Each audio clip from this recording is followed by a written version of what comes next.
Dios les bendiga, amados hermanos del Centro Cristiano Embajadores de Cristo.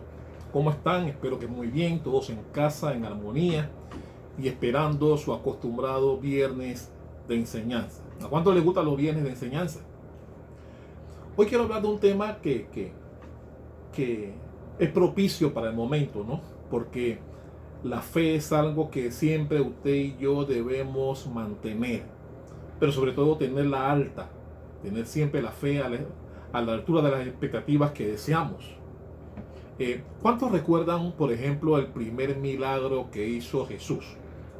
¿Cuántos recuerdan ese pasaje de cuando Jesús fue invitado a una boda, se acabó el vino y él transformó agua en vino? Hablamos de esto en estos días. Ese milagro fue en Caná de Galilea. Bueno, hoy quiero hablar en este viernes de enseñanza del segundo milagro que Jesús realizó en ese lugar. En ese mismo lugar, en Caná de Galilea. Me llama la atención porque el primer milagro, ya ustedes conocen la historia, fue propiciado por una madre, porque la madre fue la que prácticamente empujó a Jesús para que realizara ese primer milagro. Bueno, este segundo milagro que realizó Jesús en ese mismo lugar, en Caná de Galilea, ahora es propiciada por un padre. La primera fue por una madre, la madre de Jesús, y en este milagro que vamos a hablar hoy, fue propiciado por un padre. Y me llama la atención porque fue una persona que creyó. Al principio la fe de él andaba así medio frágil, pero a medida que fue avanzando el pasaje nos daremos cuenta que su fe se consolidó, su fe se hizo fuerte y por eso salió de allí con el objetivo que buscaba. Vamos a hablar de una sanidad que hizo Jesús a distancia. La Biblia habla que Jesús realizó varios milagros de sanidad a distancia, es decir, no tuvo que ir al lugar donde estaba el enfermo. La Biblia registra tres, por ejemplo, hay tres pasajes rápidos. Usted conocen el pasaje del centurión, conocen el pasaje de la cananea y ahora el pasaje del cual vamos a hablar en el día de hoy, en este viernes de enseñanza. Vamos a hablar de la sanidad del hijo de un aristócrata. La Biblia habla de que era un oficial del rey, es decir, un hombre de importancia. Y el milagro que él buscó fue producto de lo que en principio él escuchó, de ese primer milagro que había realizado Jesús. Mire, mi hermano, yo estoy convencido de algo. Yo creo en los milagros. Creo en los milagros, pero mi confianza no está depositada en los milagros. Mi confianza está depositada en Jesús, que es el autor de que se puedan producir los milagros. Así que mi hermano, vayamos a estudiar entonces este segundo milagro que realiza Jesús en Caná de Galilea. Para eso voy a pedirles que vaya con su Biblia al libro de Juan. Vaya conmigo al libro de Juan capítulo 4. Juan capítulo 4. Vamos a leer del versículo 46 en adelante. Juan capítulo 4, del versículo 46 en adelante. ¿Lo tiene ya? Dice así: vino pues Jesús otra vez a Caná de Galilea, donde había convertido el agua en vino. Y había en Capernaum un oficial del rey cuyo hijo estaba enfermo. Cuando oyó que Jesús había llegado de Judea a Galilea, vino a él y le rogó que descendiese y sanase a su hijo, que estaba a punto de morir. Presta atención. Entonces Jesús le dijo: si no viereis señales y prodigios, no creeréis. El oficial del rey le dijo: Señor, desciende antes que mi hijo muera. Jesús le dijo: ve, tu hijo vive. Y el hombre creyó la palabra que Jesús le dijo y se fue. Cuando ya descendía, sus siervos salieron a recibirle y le dieron nuevas diciendo: tu hijo vive. Entonces él les preguntó a qué hora había comenzado a estar mejor, y le dijeron: ayer a las 7 le dejó la fiebre. El padre entonces entendió que aquella era la hora en que Jesús le había dicho: tu hijo vive, y creyó él con toda su familia. Esta segunda señal hizo Jesús cuando fue de Judea a Galilea. Ok, ¿qué tenemos aquí? Aquí tenemos a un hombre que tenía un problema. ¿Cuál era su problema? Que tenía un hijo enfermo. Recuerden que él era un oficial del rey. Era un hombre que tenía riqueza, tenía prestigio, tenía poder y tenía todas las comodidades que un puesto como ese podía tener. Pero tenía un problema. El problema era que tenía un hijo enfermo, y con todo el poder y con todas las riquezas que tenía, no tenía solución para ese problema de su hijo enfermo. La Biblia dice entonces que él había oído que Jesús había realizado un milagro en ese mismo lugar, había convertido el agua en vino, y al enterarse que Jesús nuevamente estaba en el lugar, dice que él salió de Capernaum. Estuve averiguando en libros conexos la distancia que había entre Capernaum y Caná de Galilea, y eran aproximadamente 32 kilómetros. Eso es como, me estuve preguntando, y eso es como de aquí más o menos al puente Centenario, aproximadamente por allí. Mire la distancia que había entre Capernaum y el lugar donde estaba Jesús. Bueno, la Biblia dice que él salió desde su lugar de origen, de Capernaum, a encontrarse con Jesús. Yo me imagino que seguramente este oficial se preguntó: ve acá, si Jesús pudo convertir agua en vino, lo más seguro es que va a poder sanar a mi hijo también. Así que él salió a encontrarse con Jesús, y la Biblia dice que cuando llegó donde él, le rogó y le pidió que por favor fuera con él a la casa de su hijo, su casa, porque su hijo estaba a punto de morir. Recuerde que la Biblia dice que el hijo estaba a punto de morir, ¿no? Y más que sanar a su hijo, la Biblia muestra que Jesús como que lo reprende, como que lo regaña. Mire lo que dice el versículo 48. Entonces Jesús le dijo: si no viereis señales y prodigios, no creeréis. Eso más que responder a lo que el hombre quería. Jesús estaba como llamándole la atención, estaba como regañándolo. Pero me llama la atención que en el versículo 49 el oficial como que ignoró lo que Jesús le dijo, porque él estaba desesperado. Imagínense un padre o una madre teniendo un hijo enfermo, y como dice el pasaje, a punto de morir. Llegó donde Jesús le suelta una de esas que a veces Jesús suelta cuando quiere, y él como que no prestó atención a lo que Jesús dijo. Miren lo que dice el versículo 49. Dice: el oficial del rey le dijo: Señor, desciende antes que mi hijo muera. Es decir, ni siquiera prestó atención al regaño que Jesús le dijo, de que si no veía señales no creía. Él estaba pensando en la salud de su hijo, y más que todo le volvió a repetir la importancia de que por favor lo acompañara antes que su hijo muriera. Y entonces vino lo que dice el versículo 50. Jesús le dijo: ve, tu hijo vive. Y la Biblia dice que el hombre creyó la palabra que Jesús le dijo y se fue. Es decir, después que Jesús soltó la palabra de sanidad, la Biblia dice que el hombre dio la vuelta y se fue, confiado en que lo que dijo Jesús se cumpliría. Entonces, yo quiero, amados hermanos, hablarles en este viernes de enseñanza de 3 puntos importantes. Porque yo quiero hablar hoy de la fe fuerte, de la fe que usted y yo debemos tener, una fe fuerte, una fe sólida.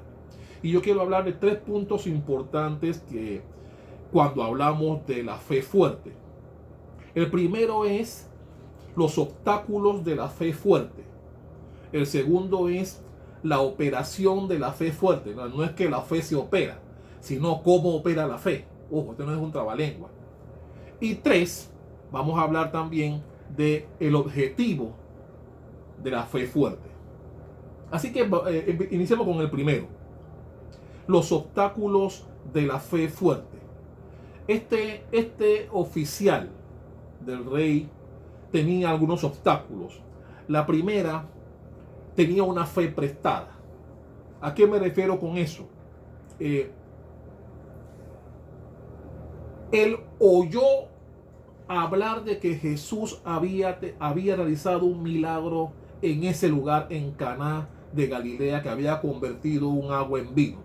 Es decir, la única referencia que este oficial tenía de Jesús era lo que él había oído que Jesús había hecho en una boda, ¿no? Que había transformado agua en... Es decir, él no tenía una referencia personal, no tenía una vivencia de las que todos queremos tener con Jesús para poder afianzar nuestra fe.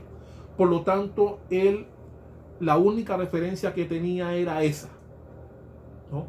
Y mi hermano, ¿qué referencia tiene usted de Jesús? ¿La fe suya es prestada?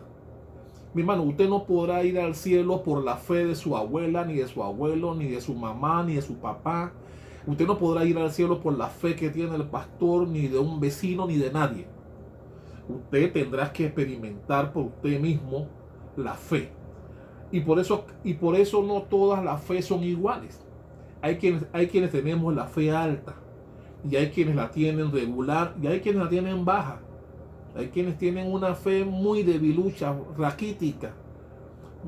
Su fe es muy endeble. Y es precisamente porque tal vez no han tenido algún tipo de experiencia en donde hayan tenido que desarrollar la fe, ¿no? En una ocasión, la Biblia dice que Jesús le preguntó a sus discípulos: ¿quién dice la gente que yo soy? Y los discípulos le contestaron lo que la gente decía y creía que era él. Pero después Jesús le preguntó a ellos mismos: ¿quiénes creen ustedes que yo soy? ¿No? Jesús probando cómo andaba la fe de ellos. Y así debe ocurrir con cada uno de nosotros. Todos debemos tener experiencias de fe. Y mi hermano, no tienes que vivir un milagro para creer o para tener fe en Dios o en el Señor Jesucristo. No tenemos que vivir una experiencia. Gloria a Dios quien lo haya vivido. Es una experiencia maravillosa, y estoy seguro que alguien que ha vivido alguna experiencia de fe es una persona que nadie le hará creer que Dios no existe o que los milagros no existen si has tenido una experiencia personal. ¿Cuánto dicen amén a eso? Así que yo le pregunto, mis hermanos, ¿cómo está tu fe? ¿Tu fe es una fe prestada?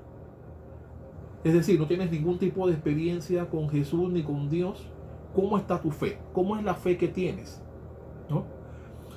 Y tenía otro problema. Él tenía una fe que demandaba señales. Recuerden, él no tenía experiencia. Lo único que él sabía era que Jesús había hecho un milagro en ese lugar, y confiado en eso, él viajó hasta allá. Así que él, al igual que me imagino la gente en la boda, él esperaba que Jesús le hiciera algún tipo de acción milagrosa para salvar, para recuperar la sanidad a su hijo. Mire lo que Jesús dijo. Mire lo que dice el versículo 48. Entonces Jesús le dijo: si no viereis señales y prodigios, no creeréis. Mi hermano, Jesús no estaba probando la actitud del oficial. Jesús estaba reprendiéndolo. Jesús le estaba diciendo que personas como, recuerden que él no era judío, ¿eh? Recuerden que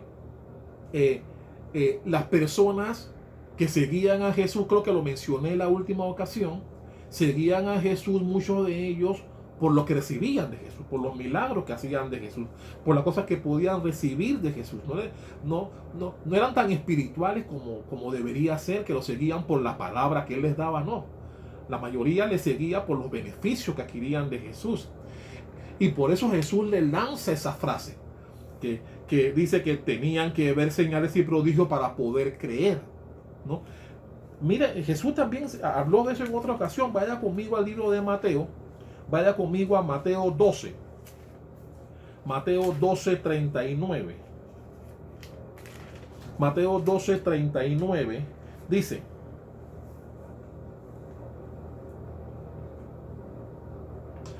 Él respondiendo les dijo, hablando de Jesús, la generación mala y adúltera demanda señal.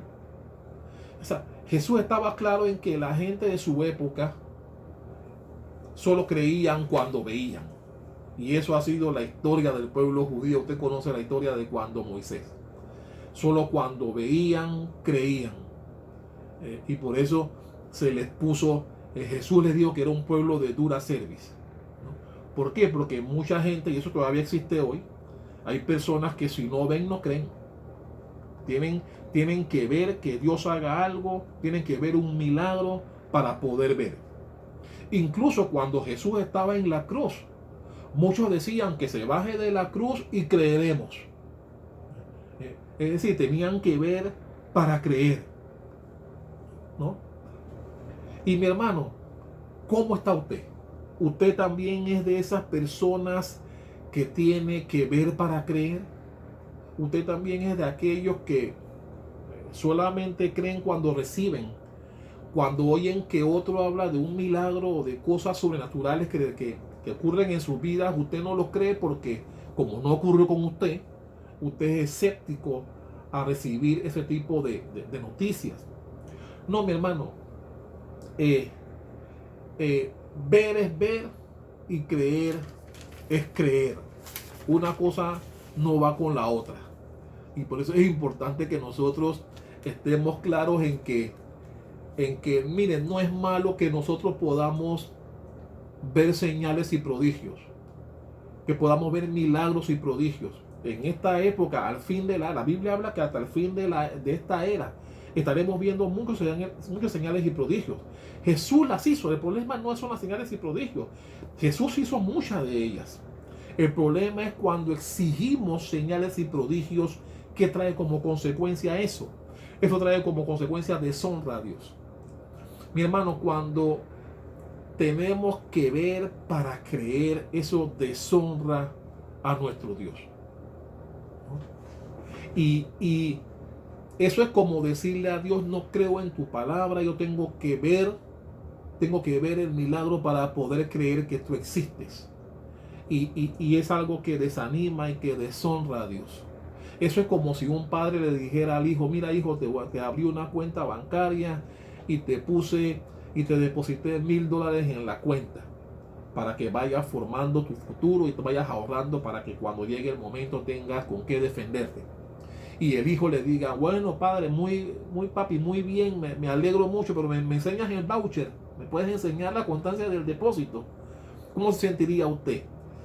Que su hijo no le cree cuando usted le dice algo tan importante como eso, resguardándole el futuro, diciéndole que le abrió una cuenta bancaria y le hizo un depósito importante, y él le exija para creerle que usted le enseñe la constancia del depósito en el banco. ¿Ve el insulto allí?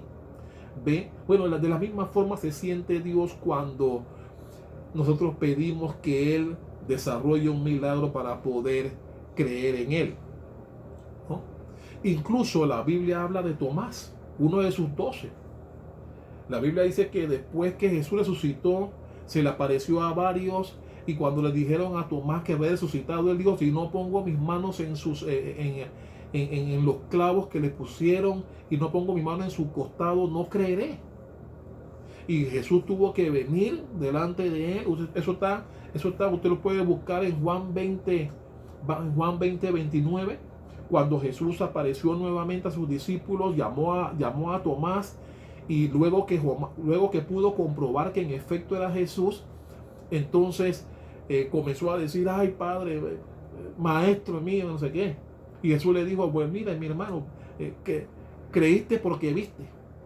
Y Jesús dijo, buenaventurado el que no vio pero creyó, dándonos a entender que no tenemos que ver para creer. No tenemos que vivir ciertas experiencias sobrenaturales que tal vez otro sí vivió para poder creer que es cierto. ¿Cuántos dicen amén a eso? ¿No?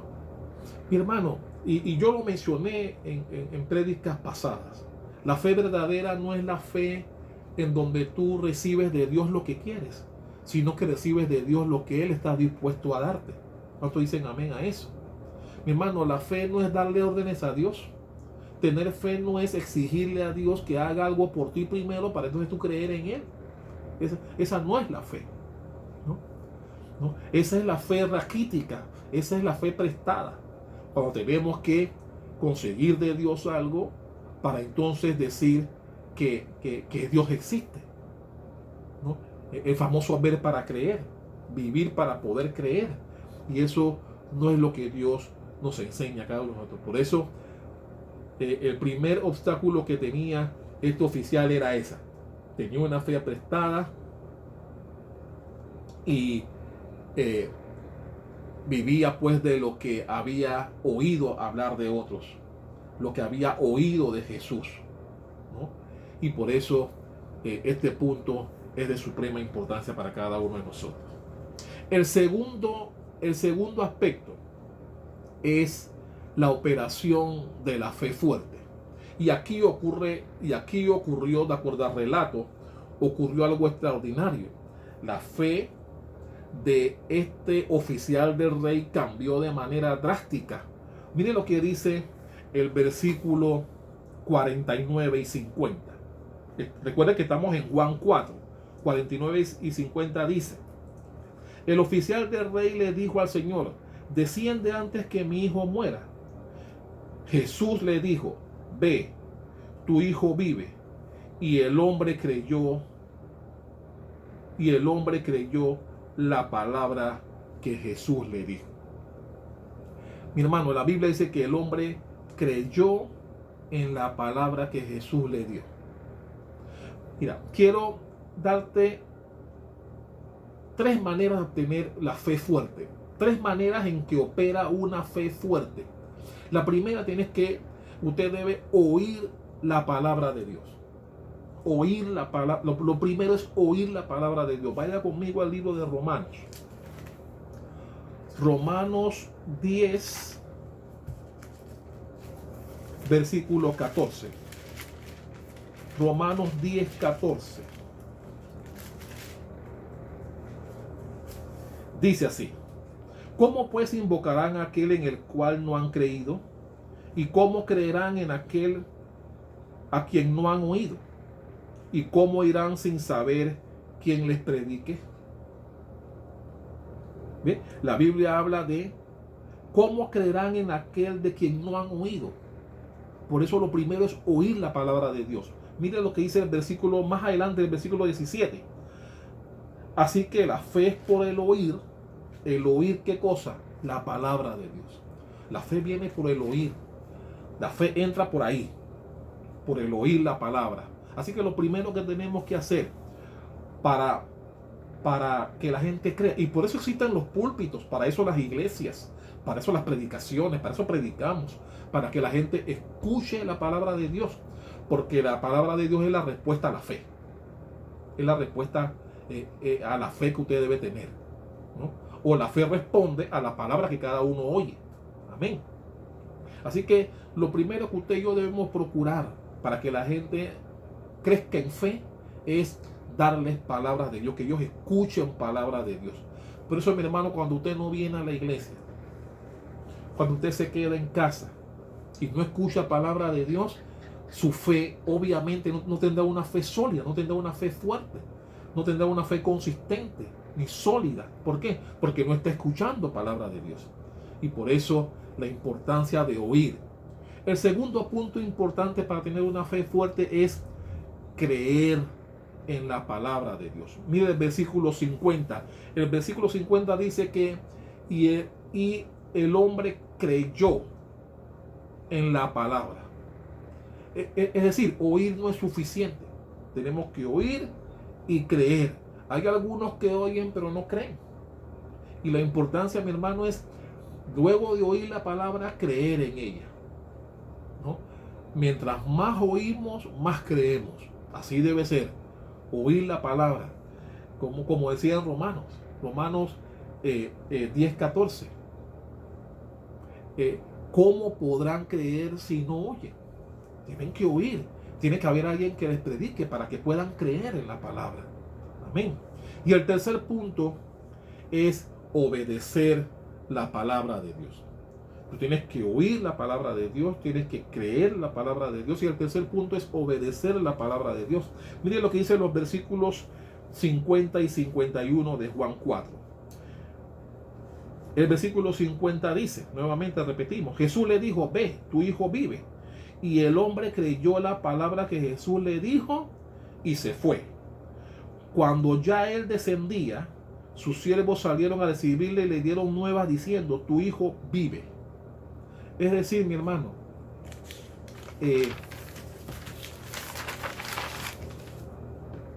Jesús le dijo, ve, y él fue. Mi hermano, si él no hubiese creído, él se hubiese quedado allí delante de Jesús, pidiéndole o demandándole algún tipo de señal para él poder creer que su hijo sanaba, que su hijo estaba sano.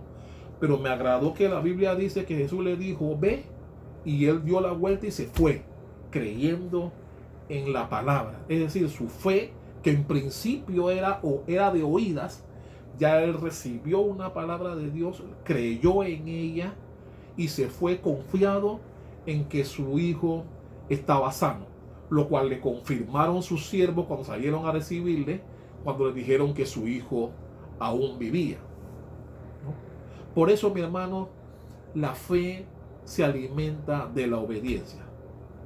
La fe y la obediencia deben entrelazarse.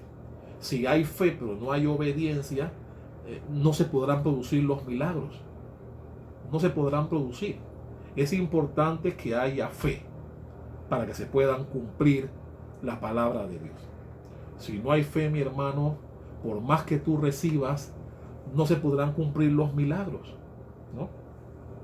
Porque si no creemos en la palabra que nos es lanzada, o el milagro que Jesús en este caso le dio, no se hubiese producido la sanidad de su hijo. Vamos a ver lo que dice Romanos 16, 26. Busque Romanos 16, 26. Hablando de la obediencia. Romanos 16, 26 dice así.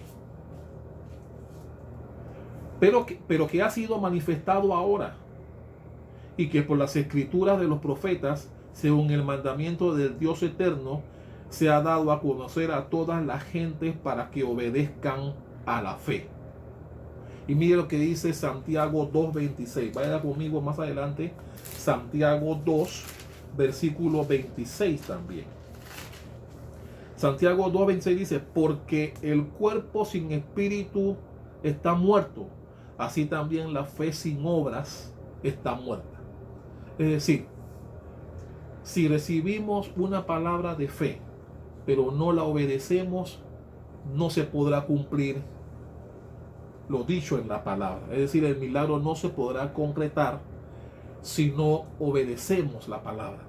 Mi hermano, ir a la iglesia, afirmar con la cabeza, tomar notas de lo que se dice, eso es bueno, pero eso no es fe. Mi hermano, debemos oír la palabra, creer en la palabra y finalmente obedecer la palabra de Dios para que así sea cumplida, igual que pasó con este oficial del rey. ¿Cuánto dicen amén? Y vamos a hablar del tercer punto. El tercer punto es el objetivo de la fe fuerte. El objetivo de la fe fuerte. Miren lo que dice el versículo 53. Volvamos nuevamente a Juan 4. Juan 4, versículo 53. Dice, el Padre entonces entendió que aquella era la hora en que Jesús le había dicho, tu hijo vive. Y creyó él con toda su casa. Ok, usted se ha prestado atención. Usted dirá, oiga, pastor, pero anteriormente ya usted había dicho que él creyó la palabra. Entonces, ¿qué está diciendo este versículo 53? Y creyó él, porque en el versículo 50 dice, el hombre creyó la palabra que Jesús le dijo. Pero el versículo 53, ¿qué nos está diciendo aquí? El versículo 53 dice, y creyó él. Nos está diciendo, amado hermano, el punto importante aquí. Nos está diciendo que ya en este momento el hombre no estaba creyendo en una sanidad física, sino que estaba creyendo en Jesús. No estaba creyendo en un milagro, estaba creyendo en la salvación, ¿no? Y es el objetivo de la fe. El objetivo de la fe, mi hermano, es que nosotros podamos convencernos de que Jesús es el camino para tener vida eterna. De que nosotros debemos estar más allá del milagro hasta llegar a Jesús. Y por eso era que Jesús vino a este mundo no a hacer milagros. Él vino a sanar almas. Él vino a ganar las almas, ¿no? Y por eso es que Jesús, siempre que lidiaba con alguien, su primer interés era el de salvar a la persona más que sanarla. He dado ejemplos de eso en otras ocasiones, del señor paralítico que los 4 amigos bajaron por el techo. Jesús estaba preocupado más que todo en salvarlo más que sanarlo. Y hay personas que están más interesadas en recibir milagros que recibir la vida eterna, que recibir la salvación, que es lo que realmente Jesús vino a convivir con nosotros. Y es el objetivo primordial de la fe. Entonces lo dejé de último, ¿no? El objetivo de la fe. El objetivo de la fe va más allá de los milagros. Los milagros son buenos, son necesarios, pero más importante, y lo que Jesús siempre hizo énfasis, fue en la salvación de las almas, en salvar a las personas, en lograr que ellos obtuvieran la vida eterna. ¿De qué servía que Jesús sanara al hijo de este oficial si cuando muriera iba a ir al infierno? Por eso lo importante es salvar más que sanar. Y eso es lo que Jesús nos enseña en su peregrinaje, en todos los milagros que hizo. Su interés siempre fue el de salvar más que sanar. Claro que hizo milagros, claro que sanó leprosos, ciegos, oídos que volvieron a escuchar y tantas cosas, gente paralítica que fue levantada. Pero lo que inspiraba a Jesús era la salvación de las almas, salvar a las personas, saber que ellos tendrían vida eterna. Y a eso fue que él vino. Más que a sanar, vino a salvar. ¿Cuántos dicen amén a eso? Y la Biblia lo dice. Vaya conmigo a Lucas 19. Lucas 19:10. Dice así: porque el Hijo del Hombre vino a buscar y a salvar lo que se había perdido. Mira que la Biblia no dice que él vino a hacer milagros. La Biblia vino a salvar. Vino primero a buscar y a salvar lo que se había perdido. Los milagros son asuntos colaterales que vinieron con la salvación de las personas para que creyeran.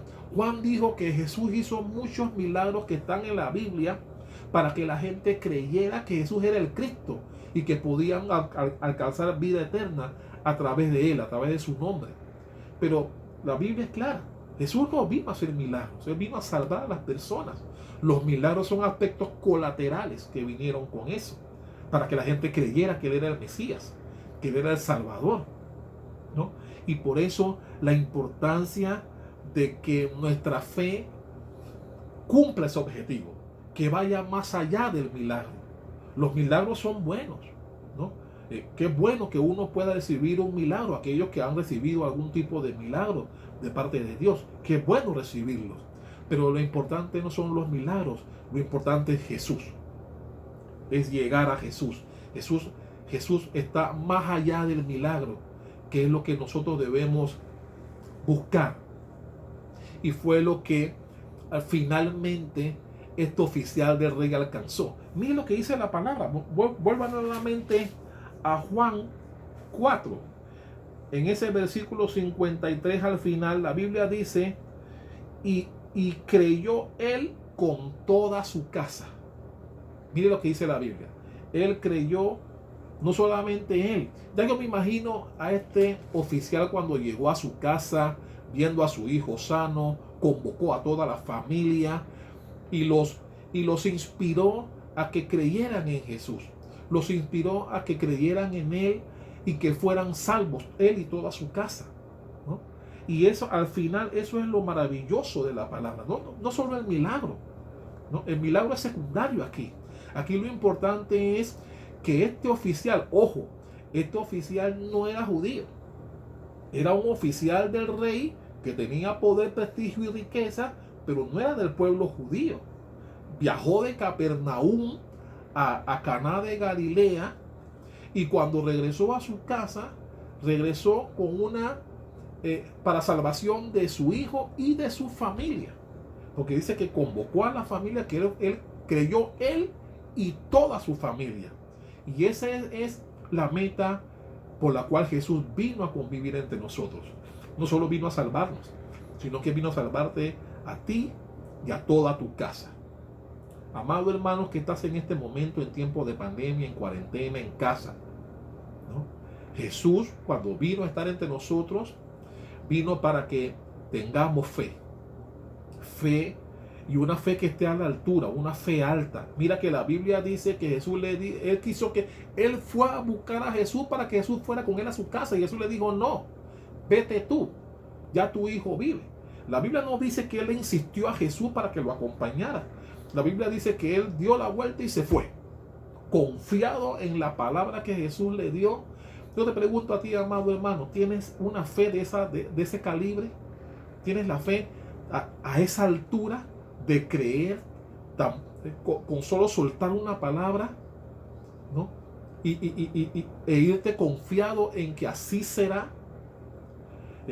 Y por eso, mi hermano, mire como cosa que está en la Biblia, este señor, este oficial del rey, cuyo nombre no mencionan, era de Capernaum. ¿Y cuántos recuerdan también el pasaje del centurión? Si usted ve la Biblia en Mateo 8, el centurión también era de Capernaum.